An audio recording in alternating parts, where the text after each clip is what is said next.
Hey everyone, Survivor Dan here. I've been working off and on again over the past few months, putting together a giant tips and tricks video for you.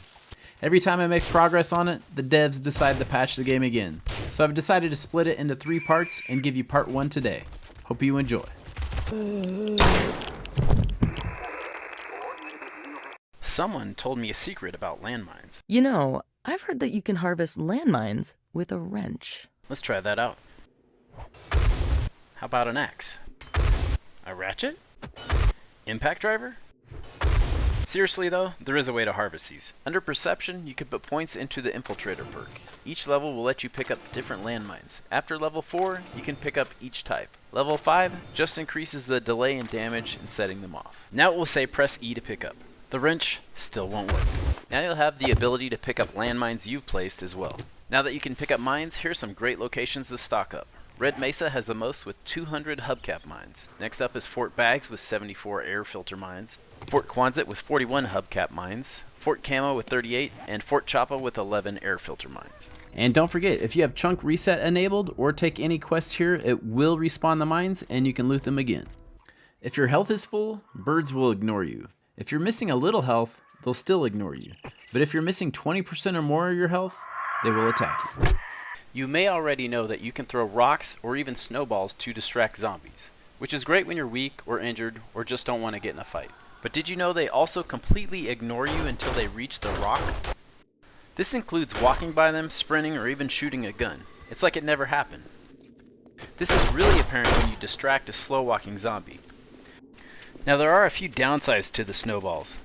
They do melt after a little bit, I'd say about 20 seconds or so there is a chance that it could fade before you're able to sneak by. I also noticed numerous times where they completely ignored the snowballs, where rocks seem to work almost every time, so rocks are much more reliable. I also found if you throw the rock really far or somewhere inaccessible, then the rock will disappear after about 60 seconds. Distracting with rocks will only work on zombies that are awake. Sleeping zombies will not be triggered. You'll need something loud. Grenades are loud. Another great use for rocks is to bunch up groups of zombies for throwing grenades and Molotovs. This will make them much more effective. Another trick that works great if you're completely out of ammo is to throw down some traps and lead them back and forth over them by throwing rocks through the traps and then just short of the traps. Now you won't get any XP for these kills, but it's a great way to get rid of those wandering ferals that harass you at night.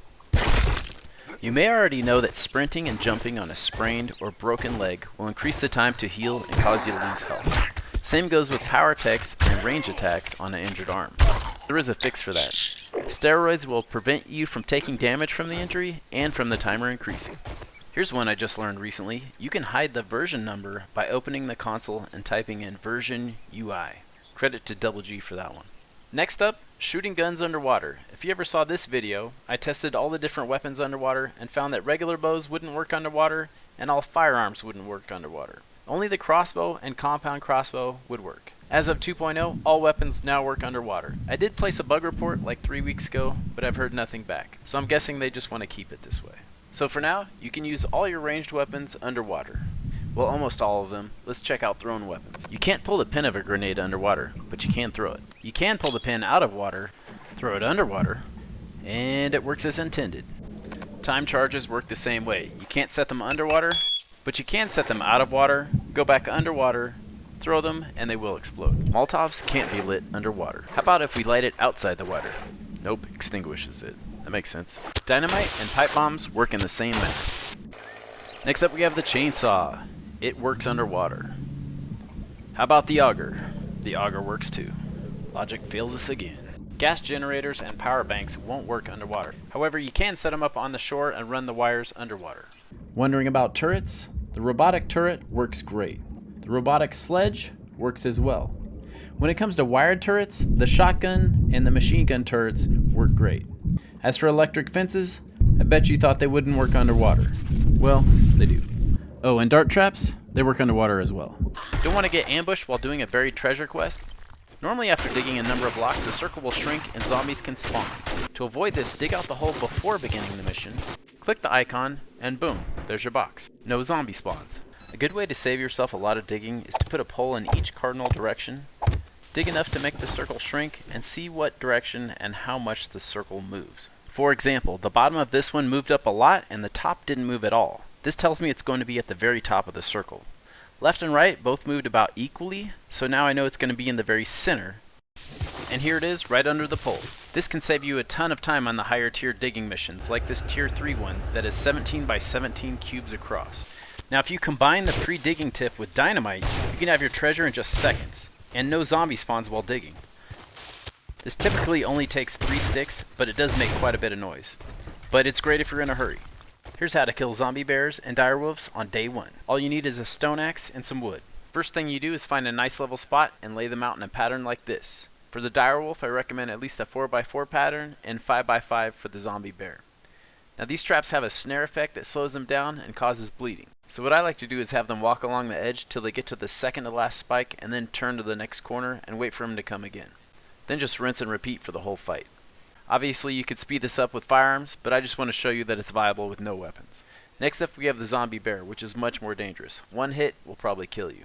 Also he has a longer reach, so at a minimum I use a 5x5 grid, but I'd recommend the 6x6. Since his reach is so long, you want to stay back as well, and he also does have a lot more hit points, so it will take longer to kill. I've read in numerous places that there's a trick to get more than 100% mobility while wearing medium armor. It goes like this. Wearing a full suit of medium armor will reduce your mobility by 20%. Maxing out medium armor will reduce that penalty by 75%, leaving you at minus 5% mobility. Then fill all of your armor with customized fittings mods for a plus 12% mobility boost, giving you a net positive of 7%. So I tested this out. Unfortunately, it is capped at 100%, and it's the exact same as running with light or no armor. However, I did notice that stamina use when sprinting is reduced versus light armor. While you can't run at 107% speed, you do get the benefit of the higher armor rating of medium armor, and you're still able to run at full speed and get a bonus to stamina regeneration. Now there are actual ways you can boost your run speed past 100%. They are Mega Crush for 50%, Steroids for 10%, Athletic Shoes, Commando Boots, Nomad Boots, and Enforcer Shoes all give 20% at level 6. I also wasn't sure if all of these stack, just like the armor mobility bonuses didn't, so I decided to test them out. So on the left we have Athletic Shoes with a 20% bonus, in the middle we have the same shoes with a Mega Crush, and on the right we have the running shoes, Mega Crush, and Steroids. Let's see if they stack.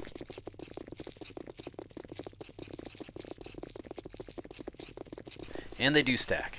This was so fast, I thought I'd compare it to the bike and the Minibike while in sprint mode, just for fun. I was surprised to see it beat them both, so I busted out the motorcycle, regular speed and one in sprint mode. While the motorcycle did win on sprint mode, I was surprised to see it beat out the motorcycle on regular mode. Since 2.0 has come out, they have released biome-specific smoothies, which also increase run speed by 10%. So for the first test, do these stack with each other? Here's one smoothie on the left and all 4 smoothies on the right. And as you can see, they do not stack with each other. Next up, will they stack with the other speed items, Mega Crush, Steroids, and Athletic Shoe? And as you can see, they don't stack. And since the Steroids and the smoothies are both 10%, I'm guessing those are the ones that aren't stacking. Did you know that despite the game saying that days last 60 minutes, they actually last close to 70? I noticed this when first editing my Wasteland playthrough videos. After double and triple checking multiple videos, they all came out to be 69 minutes and change for every in-game day. One thing to note about changing the length of your game day is that loot bags disappear after 20 minutes, which is just long enough to last through Horde Night. If you change your days to a longer time, your loot bags may disappear before Horde Night is over. I've shown in the past how you can jump on 2 blocks to avoid getting hit by just about anything but direwolves and zombie bears. However, since 2.0, the devs have patched this. If you're near the edge, they will still hit you. If you're at the back of the block, you can avoid attacks, but they tend to move around to whatever side you're standing on. However, I did find a solution. I found that if you use a quarter block, or a cube 0.25 meter, on top of 2 blocks, they can't hit you. And you can still hit them with all melee weapons, with the exception of the bone knife and the combat knife. After extensive testing, I did find that biker cops, whites, and mutated zombies can hit you if you're right on the edge. So just stay near the middle and you'll be fine. The good news is that you can still get up top with just 1 block, or if you have parkour level 2, you can still just jump right up on top from the ground. Have you ever been ambushed by a screamer or wandering horde while you're mining? A great way to avoid this is by putting boxes around the shaft before you start. Upgrade them, then add a ladder the deeper you go. This will buy you time to get to the top before they break through. Upgrade to cobblestone for even more time. While bars and scaffolding are great for keeping zombies out, sometimes it's difficult to get grenades through them. So here's a couple ways how to make a grenade chute. The easiest way is to use a cube 1 meter hole shape like this and put either a generic triangle block underneath or this arrow slit 1/2 ramp block. Now you can throw them safely from inside your base. Another way is to link air duct ramps like this and stick a hole on the top. This method will still give you more space to stand at the bars. And you can always throw a hatch over the hole if you like. Or if you want to leave room for your teammates to melee or shoot from the front, you can use air duct ramps all the way back. Then just use the sheet to cover up the hole. Here's the view from the side, and just throw a hatch on top. Now you can throw grenades or pipe bombs without getting in your teammates' way. Missing the hole or chute can be dangerous. Having a foxhole nearby you can dive into can save your life. Make a hole 2 blocks deep. At the bottom, add a plate or this pole side centered. Then throw a hatch on top. Now you can safely dive for cover if a throw goes wrong. You'll need 2 points into parkour to jump out of the hole. If you don't have 2 points, you can place a ladder in the hole. It'll just make entry into the hole a little slower. This also works great from elevated positions, as the pole and plate will keep you from falling down to the ground. While playing around with these, I did find out you can combine the first chute I made with the air duct chute and use both. Just put a hole over the duct chute you made earlier, throw a hatch on top, and now you have slopes for both. A couple of things to note. If there's not a wall nearby your foxhole, you won't be able to put a hatch on top unless you have something in the hole, like a ladder. If you're not using a ladder in the hole, just put a sheet on the side and it won't take up any space, and then you can put a hatch on top. Oh, and the other thing to note, Molotovs don't work well in grenade chutes. Ever try using advanced rotation and pass up the shape you wanted? Well, instead of going all through them again, you can just hit the R button and it'll go backwards. Did you know some of the traders have secret stashes? Let's look at Trader Joel first. You might have noticed he has a locked bedroom on the first floor. You can access it by going through the main storeroom and going down the fireplace. Once you're done looting, just click the key on the wall and it'll unlock the door. Next we have Trader Jen. First thing is, make sure you loot her little house. It's not the secret, but it's loaded with lootables and the door's unlocked. Trader Jen has been hiding something from us, and it's right up here. See the duffel? There is a way up there, and there's more than the duffel, and you don't need any levels of parkour either. Jump up here, and you'll find not just 2, but 5 nests for the looting. Just jump on the other side, jump on the chandelier, and then jump into the rafters, and the loot is yours. It's easy to reload your weapon, but do you know how to unload it? Just click the Modify button. So if you just installed a fancy new mod to your weapon, it's now unloaded. Yep, even cosmetic mods will unload it as well.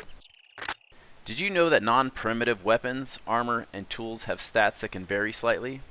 So make sure you compare them.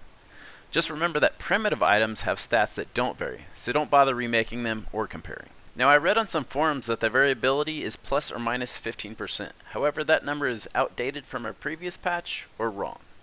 I did some testing and it's more like plus or minus 1.5%. So I made 50 of each of these items and compared the highest damage to the lowest for each weapon. Did some math that would put you to sleep and found that the total variability was about 3%. That means it's only about plus or minus 1.5% to the base value. Now when comparing stats and deciding whether to keep an item or not, you don't need to remove the mods to compare, as it automatically compares the unmodded values. However, if you're comparing a bow or firearm, make sure you have the same ammo type in them both, as better ammo will boost the damage and give you an inaccurate comparison. Look at this example. I have the lowest possible damage roll for the pistol on the left and the highest damage roll for the pistol on the right. Let's say I just found the best one in this box, but I have AP ammo in my crappy pistol. Now if I compare them, it will show my crappy pistol as the best, even though I just found the best possible roll. This is because by default, when you find a weapon, its stats will show as if it was loaded with the most basic ammo. Put the same ammo type in both, then you will be able to compare them accurately. This is especially important with bows, because while many people run around with standard ammo in their firearms, once you move on to iron arrows, you probably won't be using stone arrows again. But when you find a new bow, its stats will be based on the most basic ammo, which is stone arrows. So for this example, I have the lowest damage bow on the right at 46.2 and have a better version, 47.7, on the left. I'll equip the low damage one, and let's say I find the high damage one in the box. However, I'm using iron arrows, and any found items will be shown with the most basic ammo. So it's comparing it with stone arrows, so it's going to look worse even though it's better. People will say to unload it first to compare, but that doesn't even work. Look at these examples. It shows 0 ammo, but still the same previous ammo type. So you have to manually load the same ammo type in both weapons to compare correctly. The same goes for bows. Modifying it will unload it, but it won't change the ammo type. You'll have to do it manually to get an accurate comparison. And on this case, I don't have stone arrows, so I need to put iron arrows on both. Now I can accurately compare both. I've shown in a previous video how to lock your buttons to keep items you want from being deposited, but here's why you should lock them from the bottom of your inventory and not the top. Anytime you take items from a container, it fills the top of your inventory first. If you have any locked inventory slots that are empty, they will fill up with junk when you loot a container.